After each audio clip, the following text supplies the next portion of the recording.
जैसे वो नीचे से बाहर बाहर मतलब क्राउन चक्रा से निकल रहा है ऐसे, वो निगेटिव एनर्जी ऐसे सब अभी भी ऐसे फील हो रहा है मुझे।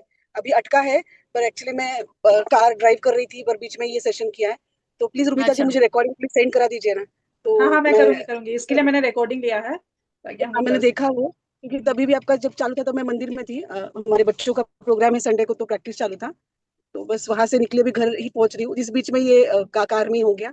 पर जितना करा है वो इतना दिल से हुआ है ना, बहुत ही बढ़िया है। हाँ, बहुत अच्छा से मीनाक्षी आप सिस्टमेटिक। मेरा जांचू है। राइट है, राइट है, नहीं बहुत पार है उनके थ्रोट चक्रा में, बहुत पार है जो मतलब पूरा हील कर नहीं ये। आप सब, नहीं हाँ वो तो है, लेकिन आप सबकी भी एनर्जी है, वो कुछ ना कुछ अलग हो जाता है वो। मीनाक्षी जी, ये ना जी 7 डेज कंटिन्यूअसली करेंगे, एटलीस्ट 7 डेज अगर